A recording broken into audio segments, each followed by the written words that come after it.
Happy day children. In this video we are going to see about program design aids, the fourth chapter in your textbook. Okay.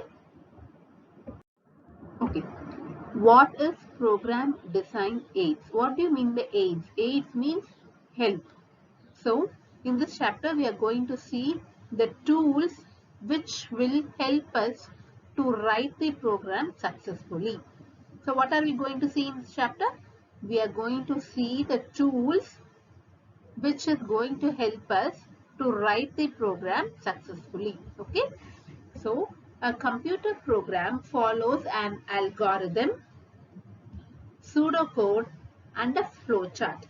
These are all the three tools which you are going to see in this chapter. So what are all the three programming designing aids? They are algorithm, pseudocode and the flowchart.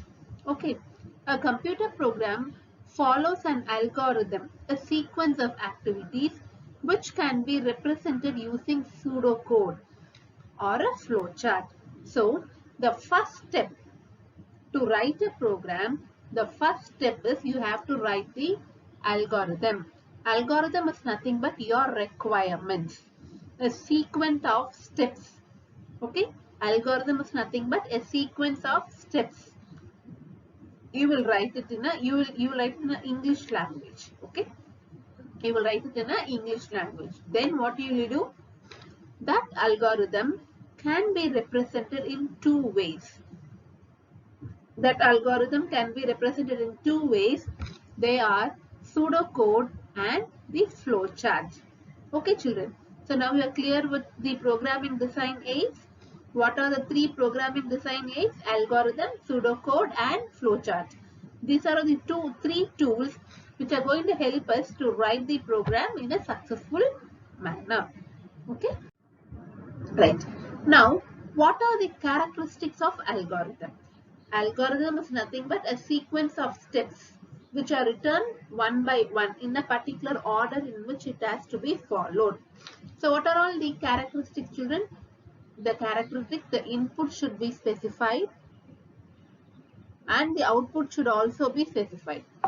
Okay, it should be independent and feasible. And the number of steps which you have written should be finiteness. It should be finite. Okay. So what are all the characteristics of the algorithm, children? Input should be specified and output should be specified. It should be independent. It should not be dependent upon any other algorithm. It should be feasible and the steps which are written should be finite. Okay. So what are all the 5 characteristics of algorithm? Input specified, output specified, independent, feasible and finiteness. Okay, right. Okay. What are all the advantages and the disadvantages of an algorithm? So algorithms, they are easy to write, easy technique to understand logic, easy to identify the mistake by non-computer person, easy for branching and looping.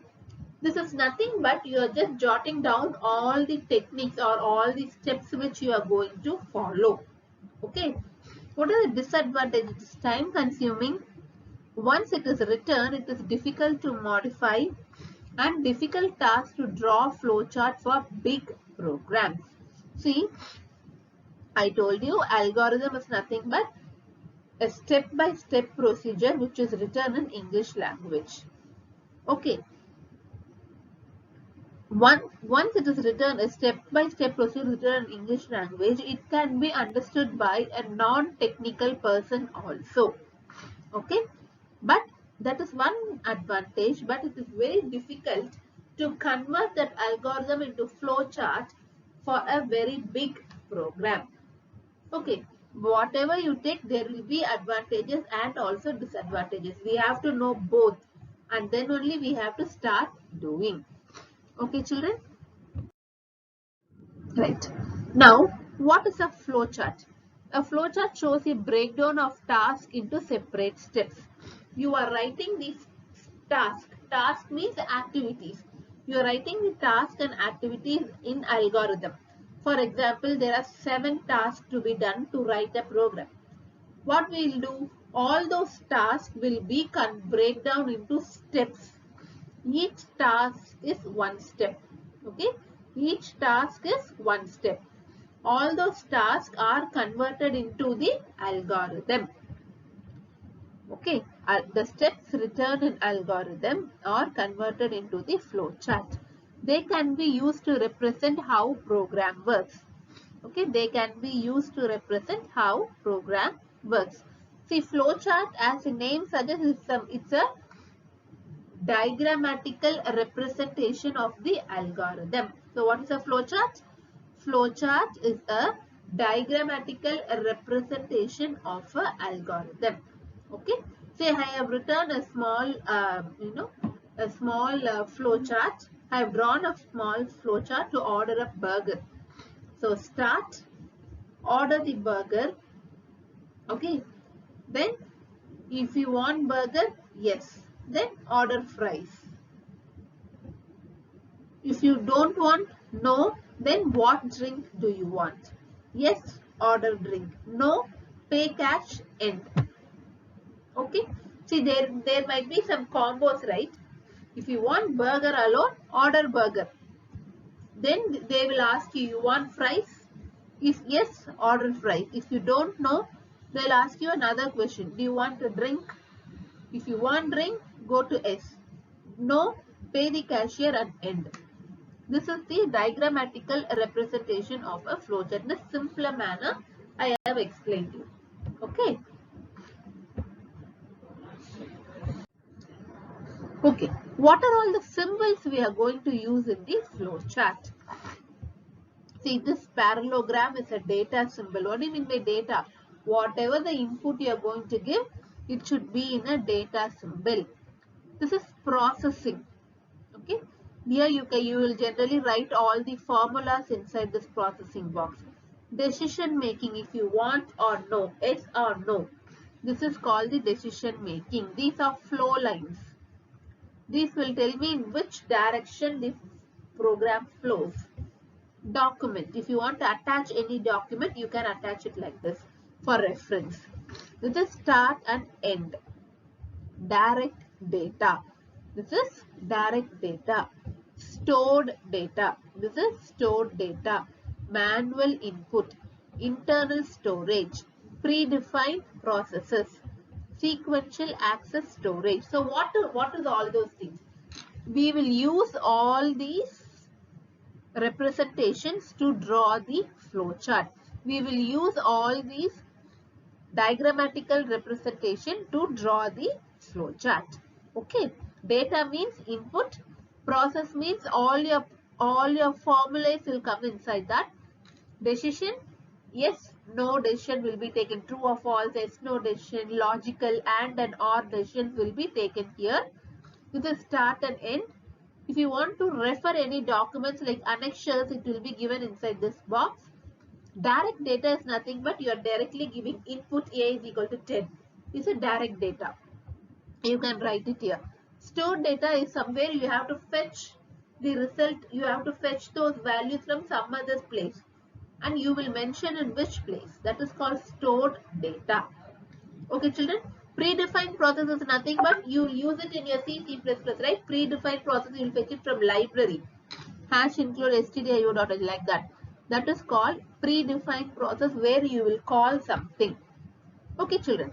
So these are all the common shapes which we use in flowchart to represent the algorithm. Okay, children. Right. Now again, what is it? Advantages and disadvantages of the algorithm. See, advantages is very easy to write and easy to draw. Easy technique to understand the logic. Easy identification. If any mistake is done, it will be easy to identify. Again, the disadvantage is same like the algorithm. It is time consuming. It is difficult to show branching and looping. Big tasks are difficult to put into the algorithm. Okay, big tasks are difficult. The flow chart, it will be very difficult to draw for a big programs. So it will be very difficult to put into algorithm again. Okay, so these are all the disadvantages of a flowchart. Okay, after algorithm and flowchart, we are going to see what is a pseudocode. Okay, pseudocode is a step-by-step process, written outline of your code that you can gradually transcribe into the programming language. What does it mean? It is like a rough column in your mathematics paper. The step-by-step outline of your program, which will be transcribed into the programming language very easily. Okay, I'll just show you the example. See, the scenario is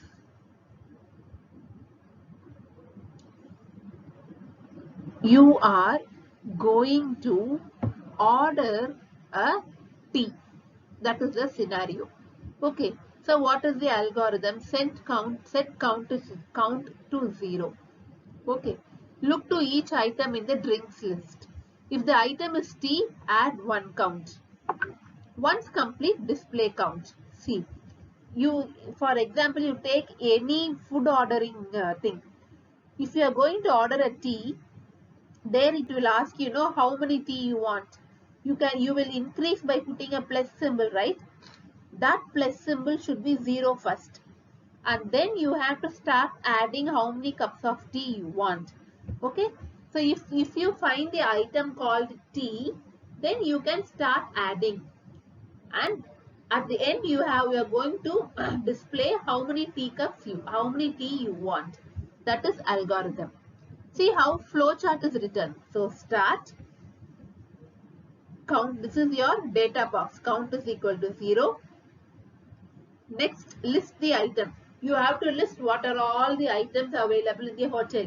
If you found tea, yes, count is equal to count plus 1. That is 0 plus 1. You are increasing to 1 count. If there is no tea, what you will do?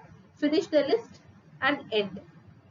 Okay, finish the list and end. If there is tea, you will increase the count by 1, or how many ever you want. You can increase the count by 1, and then you can go to stop.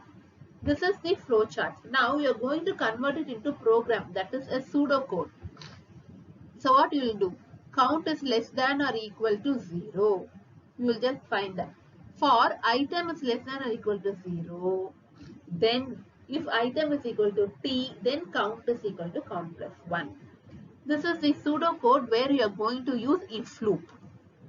Now this algorithm is converted into flowchart, and this flowchart is converted into pseudocode. Okay children, now this pseudocode will be easily converted into the program. This pseudocode will be easily converted into the program. Okay, so these are all the 3 tools which are used to write a program.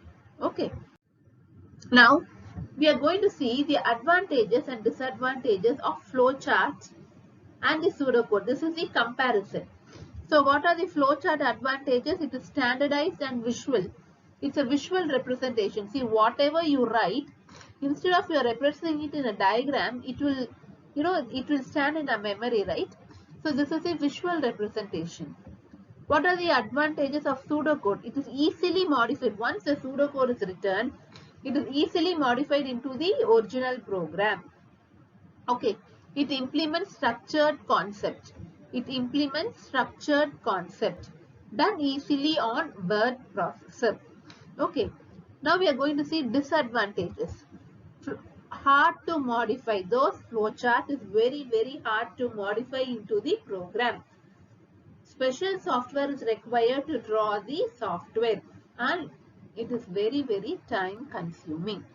Pseudocode disadvantage: it is not visual, not accepted standard, vary from company to company, vary from individual to individual. Okay children, so these are all the disadvantages of flowchart and the pseudocode. Okay. So children, in this chapter we have seen 3 tools which is going to help you to write the program. They are algorithm, flowchart and pseudocode. And we saw what advantages and disadvantages of algorithm, flowchart advantage and disadvantage, and pseudocode. And we saw the example where if for a particular scenario, we wrote the algorithm, we converted it into a flowchart, and then again we converted it into pseudocode. Okay children, stay home, stay safe. I will meet you all in the online class. Thank you children.